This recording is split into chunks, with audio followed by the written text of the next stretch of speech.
የተወዳጁ ድምፃዊ ቴዲ አፍሮ ባለቤት አምለሰት ሙጬ፣ የቃና ቲቪዋ ፍልቅልቅ ዳናዊት መክበብ፣ ተወዳጇ ተዋናይና የማስታወቂያ ባለሙያ አርቲስት ሙሉዓለም ታደሰና አርቲስት ሩታ መንግስታብ ይታሰሩልን። አርቲስቶችን እስከ ስር ያደረሳቸው ምክንያትስ ምንድን ነው? 3 ቢሊዮን 516 ሚሊዮን ብር በላይ አጭበርብራለች የተባለችው ቤተልሔም ታደሰስ ማን ናት? ከአርቲስቶች ጋርስ ምን አገናኛቸው? ሁሉንም ጥያቄ መልሳቸውን በዝርዝር ይዘን መጠናል። ብቻ እናንተ ቻናሉን ሰብስክራይብ፣ ቪዲዮን ላይክ እያደረጋችሁ ለትንሽ ደቂቃ አብራችሁን ተጓዙ።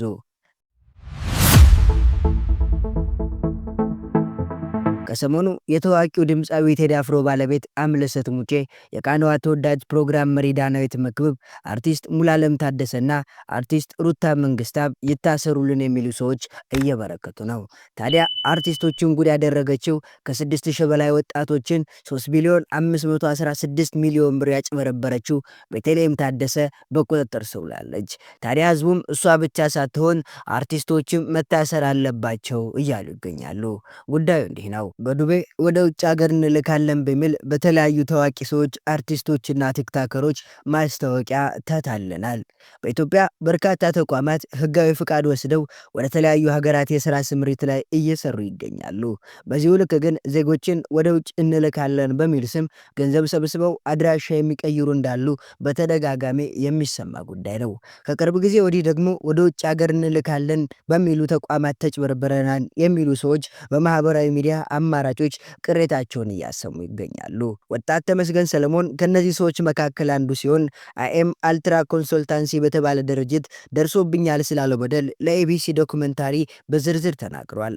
እሱ እንደሚለው በዱቤ ወደ ውጭ ሀገር እንልካለን በሚል በተለያዩ ታዋቂ ሰዎችና አርቲስቶች፣ ቲክታከሮች የሚነገር የድርጅት ማስታወቂያ በመመልከት ሂደቱን ጀመረ። ሂደቱን በሚጀምርበት ጊዜ በዱቤ በሚል የተዋወቀው ነገር ቀርቶ ለተለያየ ስራ ማስኬጃ በሚል ክፍያዎች ተጠይቆ ከፍሏል። በዚህም ድርጅቱ እሱን ጨምሮ ከ56,000 እስከ 700,000 ብር የተጭበረበሩ ሰዎች እንዳሉም ነግሮናል።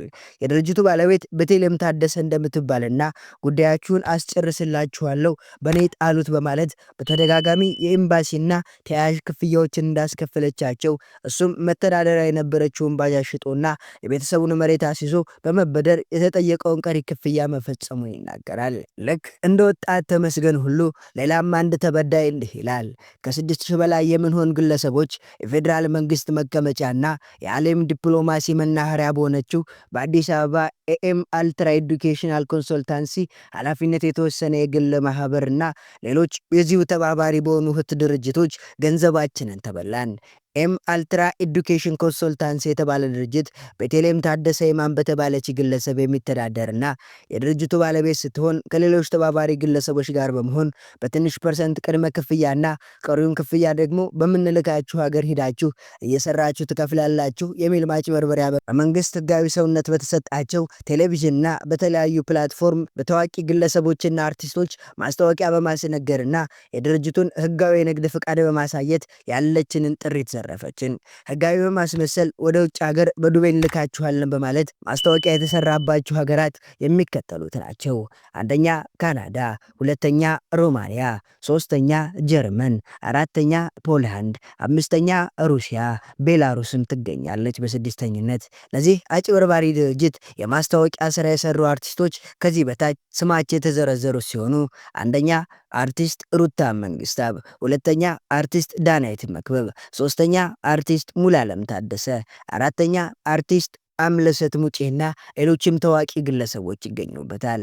ይህ ድርጅት እነዚህ ከላይ ያነሳናቸው የማጭበርበሪያ ስልቶችን በመጠቀም ከእያንዳንዳችን ከ56,000 እስከ 700,000 የኢትዮጵያ ጥሬ ብር በጠራራ ፀሐይ ዘርፎናል። ህጋዊ መርህን ተከትለን ወደ ውጭ ሀገር ሄደን ሰርተን ራሳችንን፣ ቤተሰባችንና ሀገራችንን ጠቅማለን ብለን ገንዘብ ከወዳጅ ዘመዶቻችን በተለያዩ መንገድ ተቀብለን ለድርጅቱ ከሰጠን በኋላ አድርጎ ያለንን ሁሉ አድርገን ውል ተፈራርመን ካበቃን በኋላ ቤተሰቦ ቤተሰቦቻችን ወዳጅ ዘመዶቻቸውን ጠርተው በሉ ይቅናችሁ ብለው ሸኝተውን ስናበቃ ከተለያዩ ክፍለ ሀገር ድርጅቱን ወደሚገኝበት አዲስ አበባ በመምጣት ከዛሬ ነገ ይልከናል ብለን ስንጠባበቅ ጭራሽ ቢሮን ዘግቶ ደብዛውን አጠፋብን። ታዲያ በዚህ በኤም አልትራ ኤዱኬሽን ኮንሶልታንሲ ኃላፊነቱ የተወሰነ የግል ማህበር እንደተጭበረበርን ከተረዳም በኋላ ገንዘባችንን ለማስመለስ ጉዳዩ ይመለከታቸዋል፣ ችግራችንን ይፈቱልናል ወዳልናቸው የህግ ተቋማት ጉዳያችን ይዘን ብንቀርብም የዚህን አጭበርባሪ ድርጅት ባለቤትና አስተዳዳሪ የሆነችውን ቤተልሔም ታደሰ ይማምና ተባባሪዎቿን ይዞ ለፍርድ ከማቅረብ ይልቅ እኛኑ የተጭበረበርነውን ግለሰብ እስራት፣ ከባድ ድብደባና እንግልት ደረሰብን። በዚህም የተነሳ ከ6000 በላይ ተጭበርባሪዎች ውስጥ ቀላል የማይባሉ ራሳቸውን አጥፍተዋል። የጎዳና ተዳዳሪ የሆኑ የሳይኮሎጂ ዲስኦርደር አጋጥሟቸው ባጭሩ በዚች አደገኛ ማፊያ በምታስተዳድረው ድርጅት በርካቶች ሰውነታቸውን አጥተዋል። ይህ ብቻም አይደለም።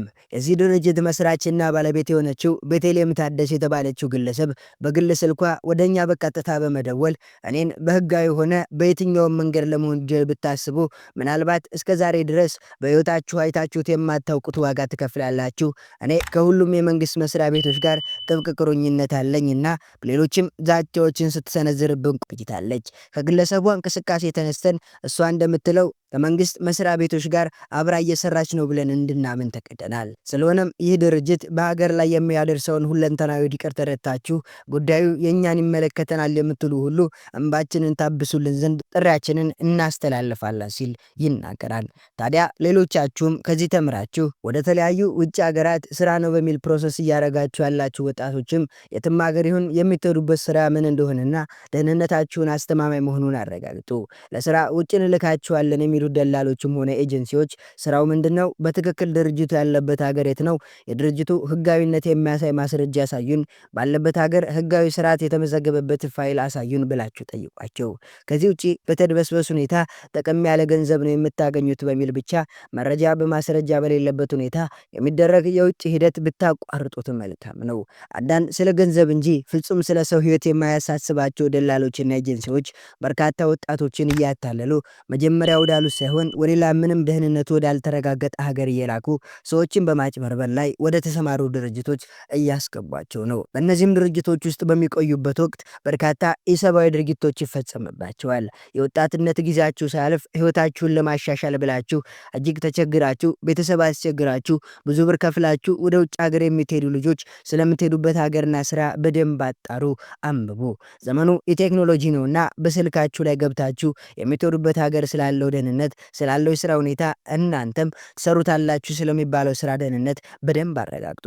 በኦንላይን የምታውቁት ሰው ወይም በማስታወቂያ ለስራ ወጣቶችን እንፈልጋለን ሲሉም አትመልሱላቸው። ውድ የአሞኑ ሪያክት ቤተሰቦች የዛሬን እዚህ ጋር አበቃን። እኛም የተጭበረበሩ እንባቸውን ያፈሰሱ እንባቸው እንዲታበስላቸው እንጠይቃለን። በሌላ ቪዲዮ እስከምንገናኝ ሰናይ ጊዜን ተመኘን።